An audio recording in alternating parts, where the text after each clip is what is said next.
बिस्मिल्लाहिर्रहमानिर्रहीम। अस्सलामु अलैकुम व रहमतुल्लाहि व बरकातुहू। I am Muhammad Idris, your physics teacher. Welcome to second year physics class. Dear students, subscribe my YouTube channel for latest video your physics class. Now we come to today's lesson. Our today's lesson is about galvanometer. What is a galvanometer? Now we discuss about it.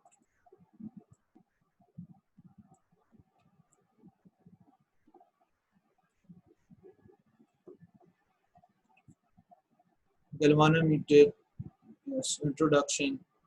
An electrical device which is used to detect the passage of current through a circuit. This means galvanometer क्या है? It is an electrical device which is used to detect the passing of current through a circuit. That is called a galvanometer. तो galvanometer जो है एक ऐसी device है जो कि सर्किट में करंट को डिटेक्ट करने के लिए होती है, उसकी मौजूदगी को चेक करने के लिए होती है. That is called a galvanometer. What is its principle? Now we discuss the principle. Its principle is that is a torque acts on a current carrying coil when placed in a uniform magnetic field. तो students हमने last time जो topic पढ़ा था torque on current carrying coil in a uniform magnetic field. तो इस galvanometer का जो principal है वो यही है कि जब भी हम क्या करते हैं करंट कैरिंग कॉइल को यूनिफॉर्म मैग्नेटिक फील्ड में रखते हैं तो वहाँ पे क्या होता है कपल ऑफ फोर्सेस बन जाता है. दो इक्वल एंड अपोजिट फोर्सेस होती हैं जो कि क्या करती हैं कॉइल्स पर एक्ट करती हैं और वो कॉइल को क्या करती है रोटेट कराती है अबाउट इट एक्सिस. तो सो टर्निंग इफेक्ट पैदा करती हैं और ये जो टार्क पैदा होता है ये टार्क क्या करता है कॉइल को रोटेट कराती हैं. तो इस टार्क का जो फार्मूला है that is a torque is equal to NIBA cos alpha. N से मुराद यहाँ क्या था नंबर ऑफ टर्न्स था, I से मुराद करंट है, B से मुराद क्या है मैग्नेटिक फील्ड B की वैल्यू है, A से मुराद क्या एरिया है और cos is a trigonometric ratio and alpha is the angle between magnetic field B and vector area A. तो सो ये आपके पास क्या है इसमें टार्क के वाले से बात की गई है. तो डी स्टूडेंट ये आप देख रहे हैं ये आपके पास एक गैल्वानोमीटर है. इस गैल्वानोमीटर में अगर आप देखें तो ये वही कॉइल है जिसकी अभी बात कीजिए. ये आप जिस पर मैंने टिक लगाया दैट इज अ कॉइल है. जब इसमें से करंट पास होता है तो इसमें क्या होता है मैग्नेटिक फील्ड सेटअप हो जाता है और ये जो इस कॉइल में से करंट पास कराने के लिए मैग्नेटिक फील्ड सेटअप होता है क्योंकि हमने इस कॉइल को ये देखें एक यू शेप मैग्नेट जो है ये रखा हुआ है that is a permanent magnet. ये परमानेंट मैग्नेट इसका अपना मैग्नेटिक फील्ड है और ये जो करंट पास होने के लिए इस कॉइल में मैग्नेटिक फील्ड सेटअप हुआ है ये दोनों जो मैग्नेटिक फील्ड है ये एक दूसरे के साथ क्या करते हैं इंटरेक्शन करते हैं, एक दूसरे पर इन्फ्लुएंस करने की कोशिश करते हैं और एज ए रिजल्ट क्या होता है मैग्नेटिक फोर्स एक्ट होती है. और ये जो मैग्नेटिक फोर्स है ये आपके पास के कपल ऑफ मैग्नेटिक फोर्स है जो कि इस कॉइल के दोनों लेग साइड पे एक्ट करती हैं इक्वल एंड अपोजिट फोर्सेस जो कि कॉइल को क्या करती हैं रोटेट करती हैं, यानी टर्न होती है कॉइल. यानी कॉइल में क्या होता है ट्विस्ट पैदा हो जाता है और फिर अनट्विस्ट पैदा होता है जिसकी वजह जिसके साथ क्या ये इस कॉइल के साथ देखिए पॉइंटर अटैच है और ये आपके पास क्या स्केल है और ये पॉइंटर क्या है जब टर्न होती है तो ये आगे की तरफ रोटेट करते हैं, जब अनट्विस्ट होती है तो ये क्या है वापस पीछे की तरफ जाता है. इस तरीके से क्या होता है ये करंट की डिटेक्शन के लिए यूज होता है. तो ये आपके पास है इसमें देखें यहाँ आपके पास क्या इसका पिवट पॉइंट है और यहाँ ये आपका आयरन सॉफ्ट सिलेंडर है जो कि पैसेज ऑफ इलेक्ट्रिक फील्ड का काम करती है और ये यहाँ आपके पास क्या इसके ऊपर फ्रेम है, फ्रेम के ऊपर क्या वायर लपेट के से कॉइल बनाया गया जिसमें करंट पास होता है और ये आपके पास क्या दो टर्मिनल है इसके और ये आपके पास क्या स्पाइरल स्प्रिंग है. तो इसमें क्या होता है जब कॉइल रोटेट होती है तो इसमें ट्विस्ट आ जाता है. जब ट्विस्ट आता है तो क्या होगा जब अनट्विस्ट होगी तो ये जो नीडल है ये वापस जाएगी और इस तरीके से क्या है एक करंट डिटेक्शन होती है. तो ये क्या है इसमें कंपोनेंट्स हैं इसमें. तो अब नेक्स्ट देखते हैं कंस्ट्रक्शन ऑफ गैल्वानोमीटर्स। अब हम इसकी कंस्ट्रक्शन देख लेते हैं। तो एक्चुअली आपके पास क्या है, जो गैल्वानोमीटर है, it consist of A you shape magnet. तो ये आप देख रहे हैं, ये आपके पास यू शेप जो है कनकेव मैग्नेट क्या होता है, इसमें यूज किया जाता है। कनकेव मिरर, आपने कनकेव लेंस आपने पढ़ा होगा क्लास 10th में। तो उसमें क्या था, ये कनकेव शेप जो है मैग्नेट होता है, उसकी contain north and south pole. तो ये आप देख रहे हैं, ये आपके पास क्या है, एक कनकेव शेप है। तो ये आगे चल के बताऊंगा अभी ये इसकी कनकेव शेप क्यों रखी जाती है, ये इसका आंसर बाद में देता हूँ ताकि पहले इसका पता चल जाए। ये इसका क्या है, कनकेव शेप मैग्नेट है, ये इसका नॉर्थ पोल है और ये आपके पास क्या है, इसका साउथ पोल है। इसमें क्या है जी, a rectangular coil C is made up, a rectangular coil C is there and ये आप देख रहे हैं जी रेक्टेंगुलर कॉइल है, ये आपके पास रेक्टेंगुलर कॉइल C है, made up of enamelled copper wire. ये कॉपर वायर से क्या बनी है, suspended between the poles of U shape magnet. तो इसको क्या कराया जाता है, इस कॉइल को हैंग करवाया जाता है जी, लटकाया जाता है वायर के साथ। यानी आप पास ये यू शेप मैग्नेट है, इसके अंदर इस ये जो कॉइल है, ये आप देख रहे हैं, ये इस तरह ये कॉपर एनेबल्ड वायर है, ठीक है जी। यानी एक फ्रेम के ऊपर जो है इस कॉपर वायर को लपेटा जाते हैं और इसे कॉइल बनाए जाते हैं। और ये जो फ्रेम होता है वो नॉन मैग्नेटिक मटेरियल होता है, ये बात याद रखना।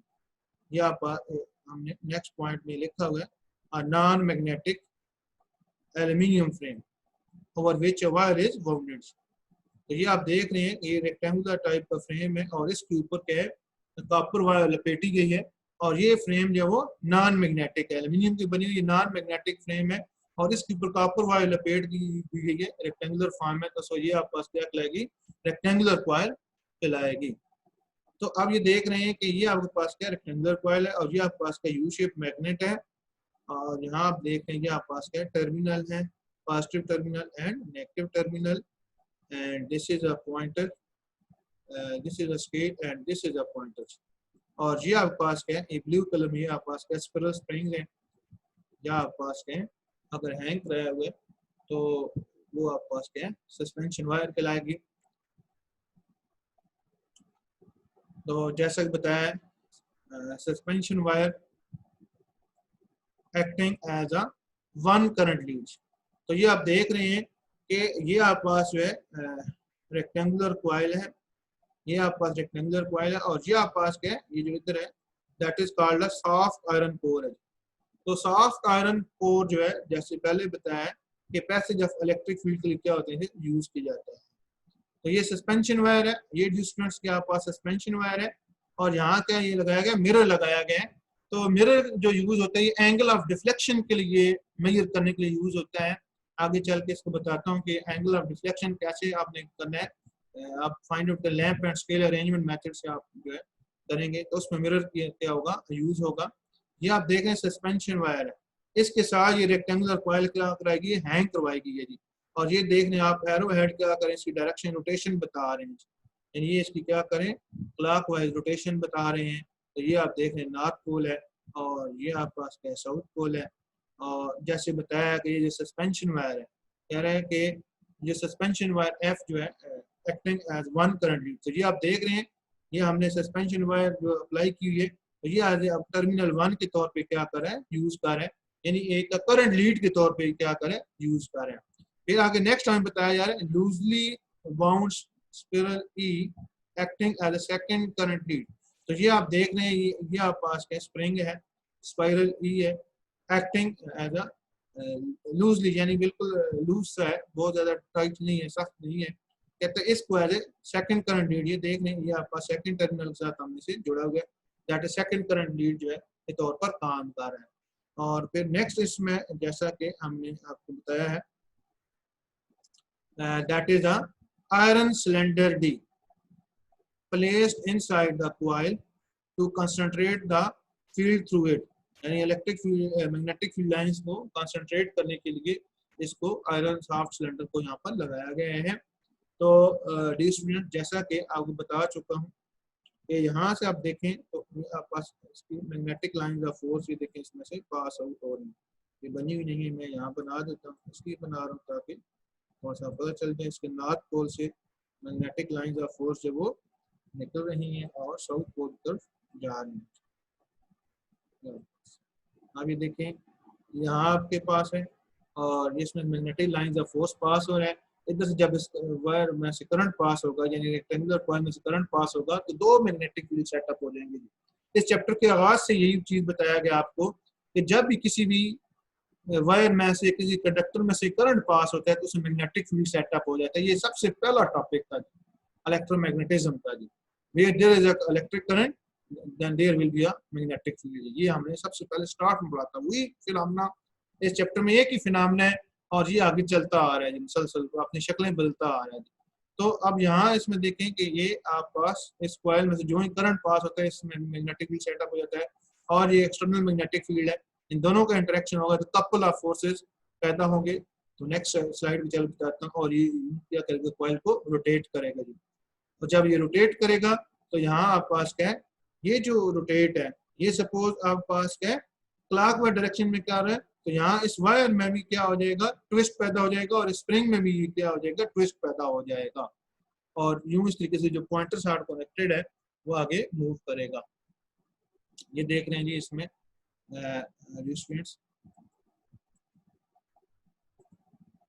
डिफ्लेक्टिंग कपल इसे कहते हैं जी।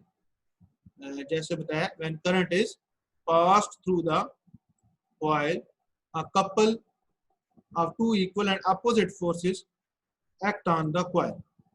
जो आप बताया है कि जब जो ही क्या होता है, अब हमने इसको स्विच ऑन कर दिया है और जो इसमें से करंट पास होता है, तो करंट जब पास होता है तो क्या होता है कि कपल ऑफ फोर्सेस पैदा हो जाते हैं, कपल पैदा हो जाता है। कपल से मुराद यहाँ पर क्या है, two equal and opposite forces induce, ये याद रखना है। तो ये आप देखें कपल ऑफ फोर्सेस, एक आप देखें फोर्स F1 इस डायरेक्शन में अप्लाई हो रही है और दूसरी बैक साइड से अपोजिट डायरेक्शन से ये फोर्स F2 अप्लाई हो रही है। और यूं क्या है, ये देखें जैसे मैंने बताया कि इसमें मैग्नेटिक लाइंस ऑफ फोर्स हैं। ये क्यों फोर्सेस अप्लाई हो रही है कि जब भी करंट कैरी कंडक्टर को एक्सटर्नल मैग्नेटिक फील्ड में रखते हैं तो क्या होता है कि मैग्नेटिक फोर्स एक्ट होती है और ये मैग्नेटिक फोर्स क्या करती है, कंडक्टर को मूव कराती है। बस अब फर्क सिर्फ यहाँ पे ये हो गया कि ये अब जो कॉइल है ये सस्पेंड हमने करवाई हुई है। देखें ये कॉइल यहाँ पे हमने इधर सस्पेंड करवाई हुई है।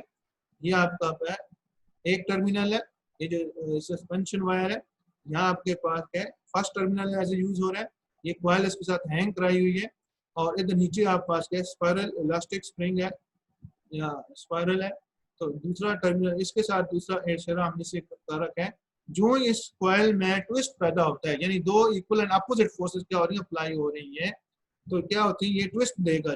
इस ट्विस्ट को हम क्या कहते हैं, डिफ्लेक्टिंग कपल्स कहते हैं। Act on the coil, deflecting couples act on the coil at two different points. ये बात याद रखें जी, ये इसमें एक नई चीज है जी।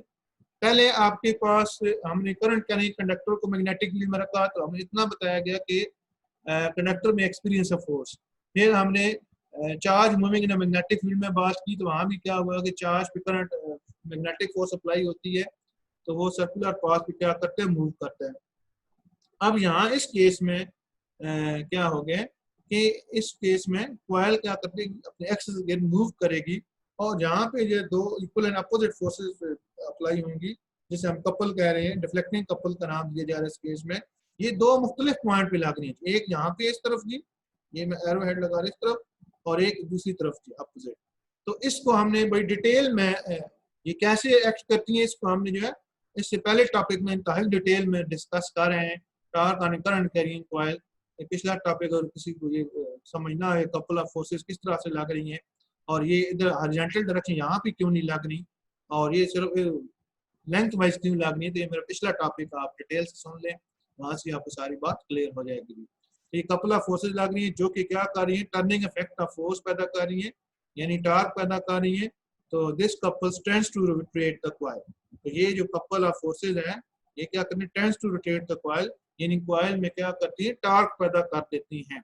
तो इसको हम क्या कहते हैं, जो ट्विस्ट करता है ये क्या कहलाएगा, डिफ्लेक्टिंग कपल्स कहलाएगा।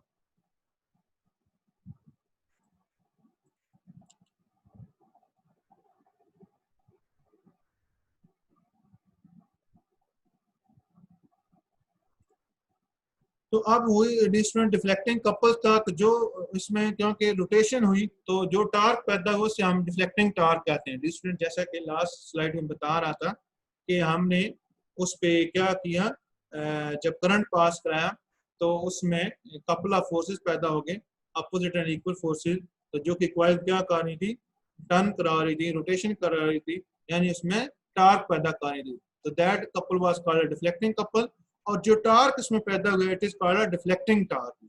तो इसको डिफ्लेक्टिंग टार्क का नाम दिया गया है due to twist in the wire जी। तो वायर में ट्विस्ट पैदा हुआ, स्पिरल में ट्विस्ट पैदा हुआ, तो ये जो टार्क पैदा हुआ उसे हमने डिफ्लेक्टिंग टार्क का नाम दिया गया।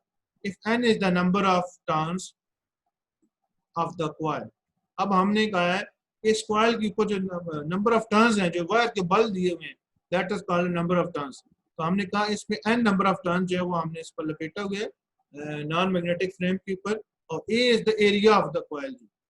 देन जो डिफ्लेक्टिंग टार्क पैदा हो गया है वो आपके पास क्या है, that is T is equal to N I B A cos alpha.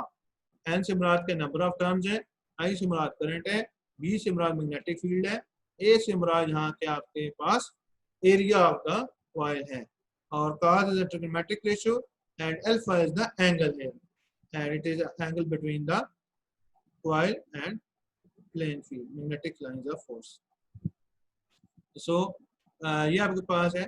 आप डिस्टेंस इसमें देखें जैसा कि बताया कि आपके पास एक बात मैंने स्टार्ट में की थी कि आपका यू शेप कनकेव मैग्नेट की मैंने बात की थी।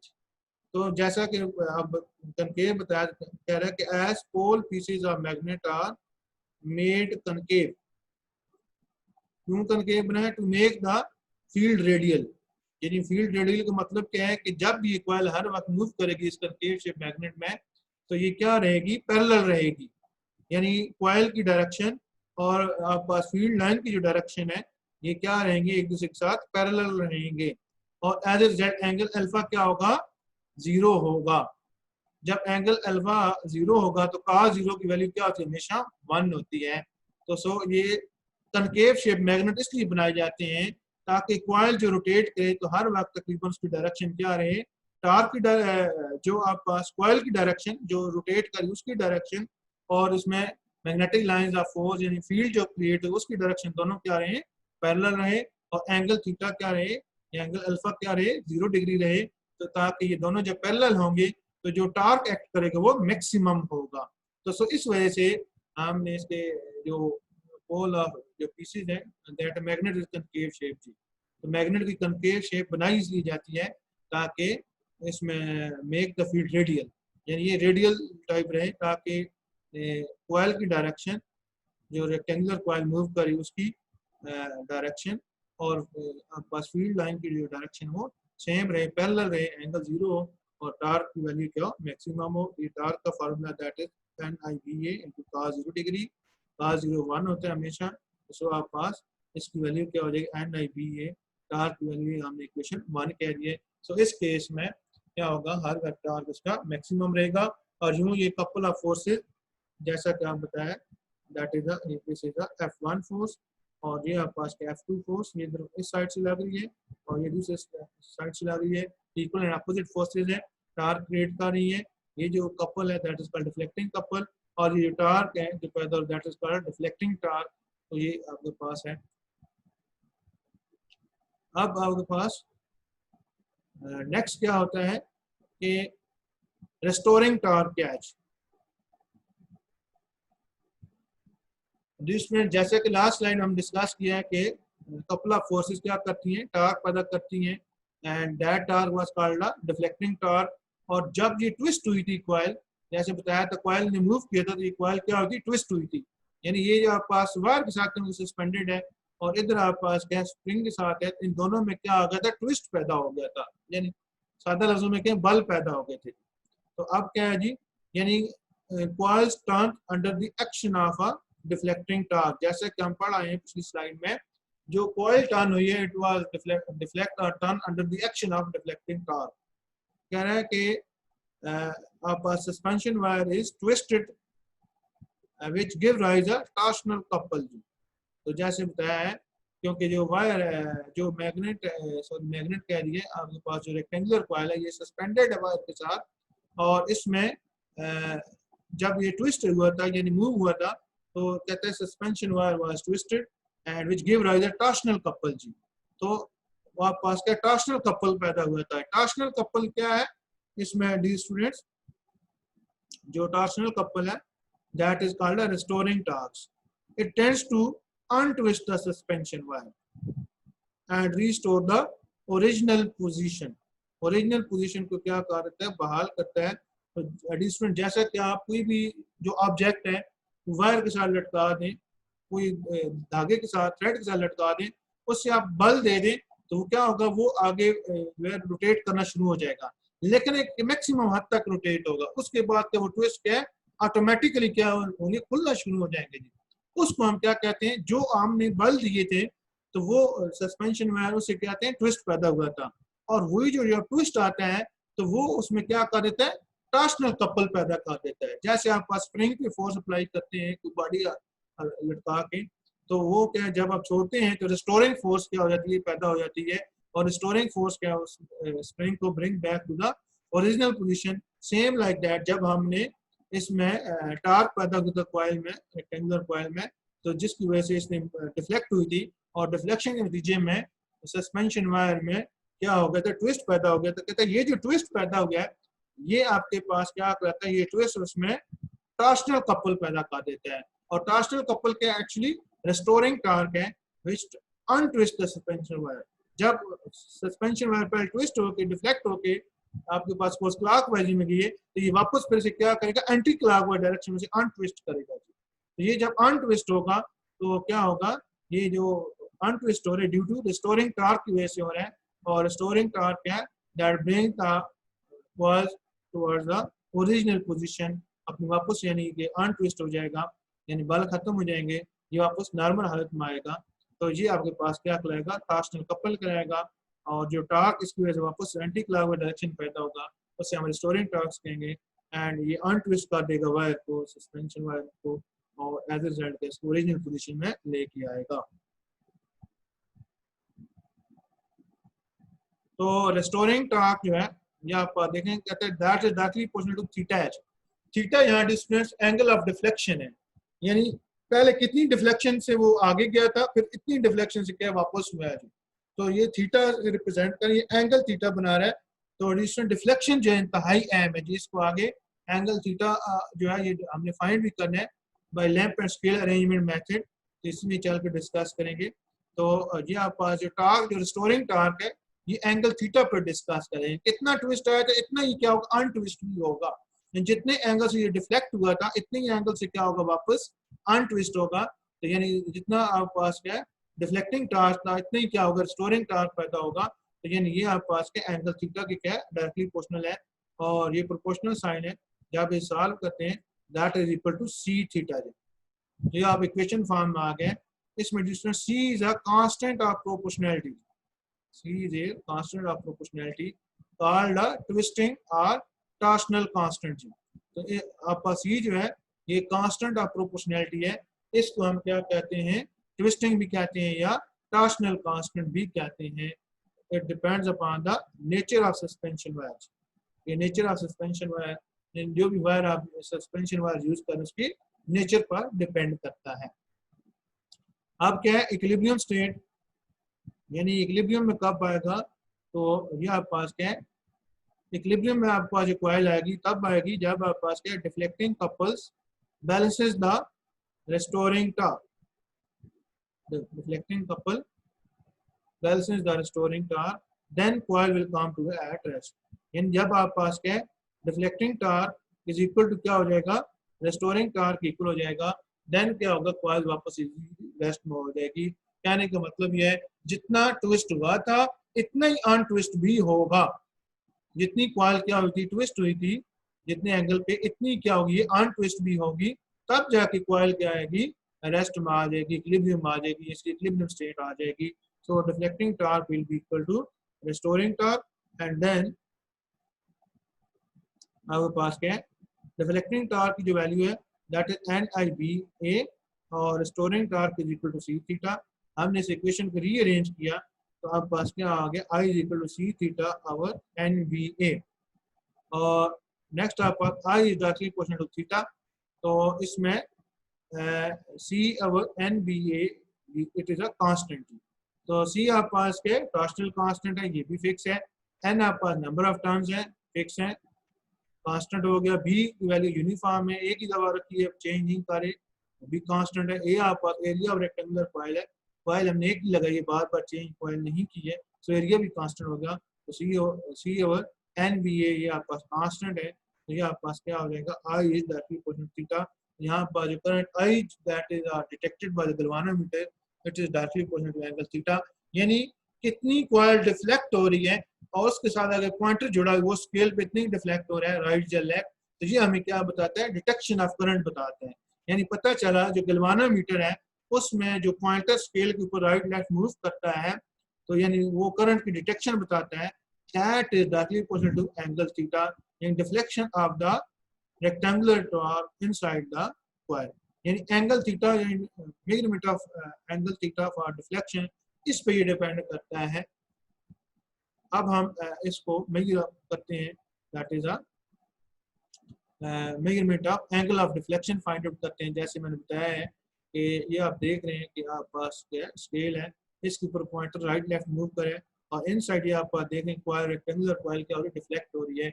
अब ये जैसा कि अब हम साबित कर रहे हैं कि current I which is passing through the galvanometer which is detecting in a circuit that is directly proportional to theta है, यानी एंगल थीटा, यानी एंगल ऑफ डिफ्लेक्शन पे डिपेंड कर है। यानी हमें एंगल ऑफ डिफ्लेक्शन पता चलेगा तो करंट इतना होगा पता चलेगा। तो सो हमने क्या करना है, measurement of angle of deflection find out करना है। तो इसमें आपके पास क्या है, सबसे पहला जो मेथड है that is lamp and scale arrangement method. Lamp and scale arrangement method है, तो in sensitive galvanometers the angle of deflection is observed by lamp and scale arrangement method। तो लैंप और स्केल अरेंजमेंट मेथड के जरिए क्या करते हैं, हम angle of deflection find out करते हैं। आप पास लैंप और स्केल अरेंजमेंट मेथड क्या है, तो डिस्टेंस ये राइट साइड पे डायग्राम है, तो दैट डायग्राम इसमें लैंप और स्केल अरेंजमेंट मेथड का शो किया गया है। और लैंप और स्केल अरेंजमेंट मेथड को देखते हैं कि किस तरह हम एंगल ऑफ डिफ्लेक्शन जो वो फाइंड आउट करेंगे। तो यहाँ आप देख रहे हैं डिस्प्ले, ये आपके पास क्या है, गैल्वानोमीटर पड़ा हुआ है, आप देख रहे हैं कि इसके साथ ये आप पास क्या है, ये रेक्टेंगुलर कॉइल है, अटैच्ड है, ये आपका सस्पेंशन वायर है। इस सस्पेंशन वायर से आप देख रहे हैं यहाँ मिरर लगा हुआ है, तो ये मिरर क्या है, लाइट को रिफ्लेक्ट करता है। और यहाँ आप देख रहे हैं ये आप पास क्या है, स्पाइरल स्प्रिंग है, ये आप पास एक लीड के तौर पर एक्ट करे करंट लीड, और ये आप पास स्पाइरल स्प्रिंग ये आप पास दूसरी लीड के तौर पर एक्ट करे। हमने गैल्वानोमीटर में इसमें रेक्टेंगुलर कॉइल को हैंग करा रखा है, और ये साथ पे क्या है, परमानेंट मैग्नेट है, that is concave shape, you shape magnet है। और यहाँ आप देख रहे हैं ये आप पास क्या है, ये आप पास ट्रांसपेरेंट स्केल है। और यहाँ हम देखते हैं कि ये आप पास जो है लैंप है, और ये आप पास के लाइट जो है पास होके सीधी जो है इस मिरर पे जाती है और मिरर पे जाकर रिफ्लेक्ट होती है और यहाँ स्केल पे पड़ती है जी।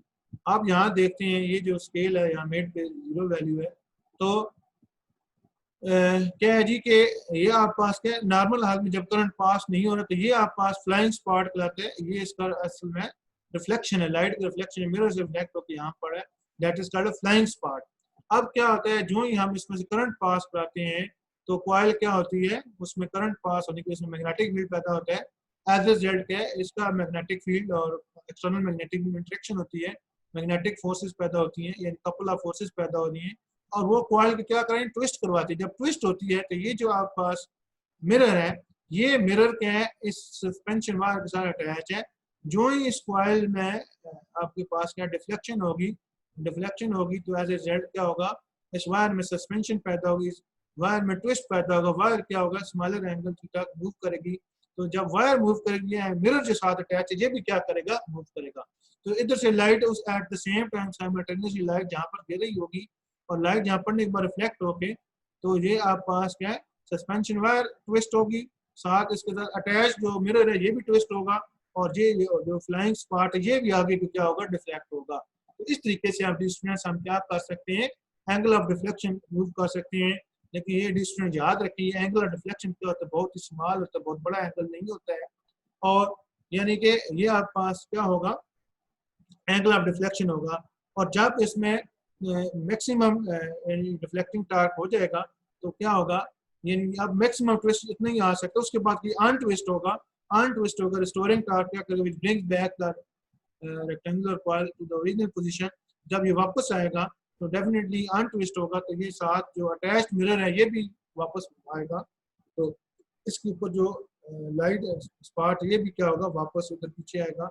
इस तरीके से कितनी डिफ्लेक्शन हो रही है आप इजीली इस ट्रांसपेरेंट स्केल से देखकर मेजर कर सकते हैं। तो that is called lamp and scale arrangement method. So इस तरीके से सेंसिटिव गैल्वेनोमीटर में हम एंगल थीटा डिफ्लेक्शन को मेजर करके करंट की डिटेक्शन को चेक कर सकते हैं, कितनी अमाउंट ऑफ करंट इसमें से पास हो रहा है। लेकिन ये बात याद रखें, जो गैल्वेनोमीटर यूज होता है वो सिर्फ करंट की डिटेक्शन के लिए होता है, करंट स्मॉल डिटेक्शन के लिए होता है, करंट मेजर करने के लिए नहीं होता है। ये सिर्फ जस्ट बताता है कि सर्किट में से करंट फ्लो हो रहा है या नहीं हो रहा।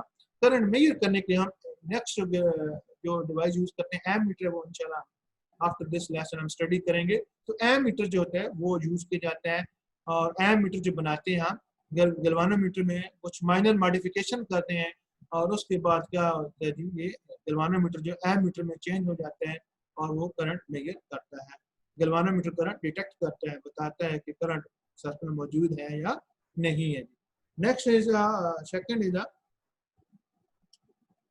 It is a pivoted galvanometer, या इसे वेस्टर्न टाइप गैल्वेनोमीटर भी कहते हैं। तो अब इन दोनों गैल्वेनोमीटर में फ़र्क क्या है? इसमें फ़र्क ये है कि यहाँ आपके पास जो है रेक्टेंगुलर कॉइल को हैंग कराया गया था, वह से सस्पेंड करवाया गया था, सस्पेंशन वायर के साथ हमने इसे हैंग करवाया हुआ था। और इसमें क्या है, हमने इसको यहाँ पर एक्सिस फिक्स किया हुआ है, that is a coil is pivoted between the two jewelled bearings. ये आप पास क्या है, ज्वेल्ड बेरिंग्स है, इनके दरमियान फिक्स किया गया। यहाँ आप देख रहे हैं ये आप पास है जी, ये आप पास एक बेरिंग ये है, ये डाउन बेरिंग, और ये आप पास दूसरा के आप पास अपवर्ड है। इनके दरमियान हमने रेक्टेंगुलर कॉइल को क्या करवाया हुआ है, फिक्स करवाया, यानी ये इनके गिर्द क्या करती है, ये एक्सिस क्या है इसका, यहाँ ये क्या करती है, पिवोट होती है, ये आप पास इस गिर्द क्या करती है, कॉइल रोटेट होती है जी। That is a coil is pivoted between two jewelled bearings, and then restoring torque is provided by the two hair springs act as a current leads। तो यहाँ आप पास ये देख रहे हैं, ये आप पास ये स्पिरल स्प्रिंग है, that is use as a hair spring. ये आप पास अपर हेयर स्प्रिंग है, और ये आप पास जो है इस तरह सर्कुलर फॉर्म में ये आप पास क्या डाउन हेयर स्प्रिंग है। तो यहाँ आपके पास रिस्टोरिंग टॉर्क और जो पैदा होता है इन स्प्रिंग की वजह से पैदा होता है।